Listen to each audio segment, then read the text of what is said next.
here because I'm supposed to give us all some kind of like inspirational speech, you know, that you're gonna like forget by tomorrow, right? And so, you know, because I'm supposed to do that. Honestly, I thought that would be kind of a boring thing to do, since you've already heard some of those, and you know, like there's just so much. I think we hear those all the time, and you know, you're just gonna hear those in a few years after college graduation. And so today, I'm just gonna give everybody a glimpse of what happens in my classroom every single day. And so everyone that's been in my class, you know, feel free to mock me as we begin your very last Mr. Chu class.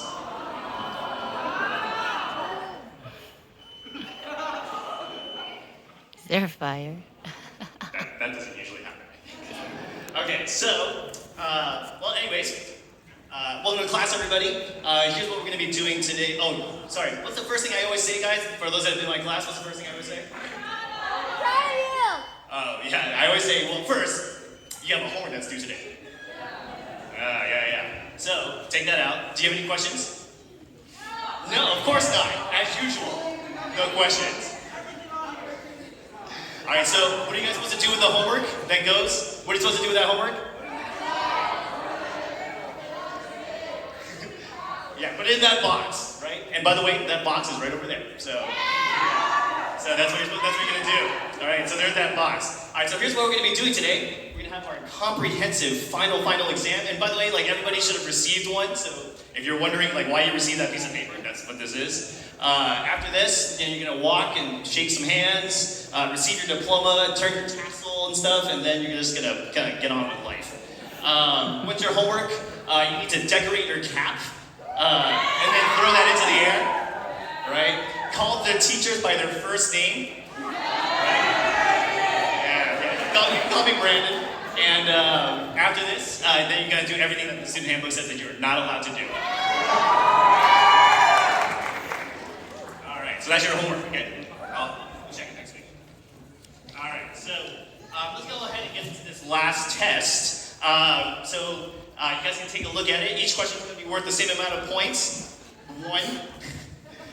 The things that are on here are based on classes that I've taught in the past few years. So you're not going to see like any poetry or like analysis of like passages or annotations. You're not going to see Spanish or Chinese.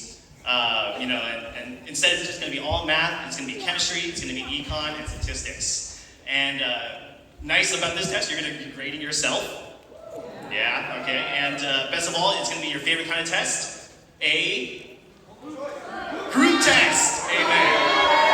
Yes, we love group tests, right? So what does that mean? You need to find your closest team carry, right? Your salutatorians and valedictorians are right there. Team carry. All right. And for those that are in the audience, again, feel free to participate to see if you remember anything from high school or college, because that's the whole purpose of this. And, all right, so before we start our test, though, I need to say that I'm proud of you. Amen. I am proud of you. I'm proud of you. All right, so let's go ahead and get into this test then. Here we go. The first stuff, right? So you guys can see on there's a statistics questions. Okay, so I'm going to give you guys like some time to do it. All right, so take a look at those two things there. Question 1 and 2, those are the actual questions. So like 1 and 2, you're supposed to read that, and then those are the questions. Number 1 is, what is the primary issue with the way that study is being conducted? And so you should be thinking about that. And number 2, what is the conclusion that should be made about this null hypothesis? Okay. And by the way, like, why am I doing this? Like, as we're doing this, I'm going to like, of course, I have to give some kind of like life advice or something. So I'm going to use this to give you your life advice. Okay. So take like 30 seconds and do questions 1 and 2, all right? Go for it. And for those that are in the audience and you're just like waiting for the answer, don't be like the students and just be like, oh, just wait for the answer. You gotta talk to the people next to you and work together. Exactly what I do in class. I love you, Daddy.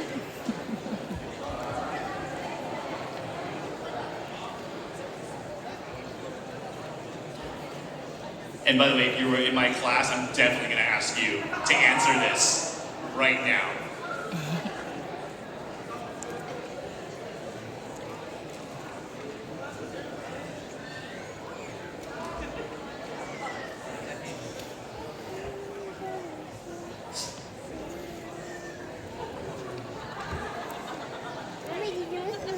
like it's following him, kind of. All right, who knows the answer to question number 1? If any people in my stats classes. Number 1. I'm gonna like go up to people like directly, and I'm going to see if you know the answer. By the way, you're gonna see if people actually learned. All right, here we go. Number 1. All right, let's see. I'm just gonna go down the line and see who's in my stats or AP stats class. Here we go. Oh, Rapunzel. Sorry, I'm calling you out here. What's the problem with number 1? Response bias.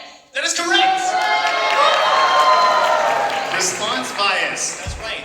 And so, what's the lesson here? There's so much bias. And, sorry about that. So, one of the first life lessons I want to give to you guys is that you need to avoid bias. Man, like in order to get good data, you have to avoid bias. And as you go off to new places and you go to meet new people, you need to avoid that bias. To understand people, you need to get good data on them. You have to avoid that bias. Don't judge people by how they look, how they sound, or what you've heard about them, but listen carefully to them and know them and understand them. And then that's how you can truly understand and know people. And I think for me, like this year, I've really learned, I really tried to listen to you students a lot more and empathize with how you feel and really understand and grasp what you think so that I would not judge you either. And that's how these relationships that I've built with you this past year, like that's how it's been done. It's because I'm trying to avoid that bias. So that's number 1, avoid that bias. Number 2, what's supposed to be the conclusion that we have about the null hypothesis? All right, so anyone that was in AP Bio or AP Stats, you should be technically knowing this. So, Raheel? All right, Raheel. Here we go.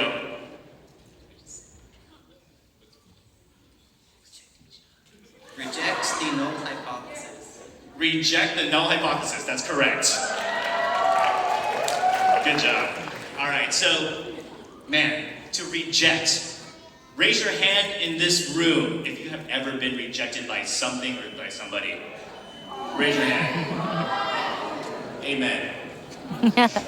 Right? Raise your, I've had my fair share of rejections in my life just as you've had. And rejection is a part of life. You know, it's a painful but true thing that rejection is just part of the way that life goes. And we're going to go through lots of difficult times. We're going to feel like our life sucks. Everything is not okay.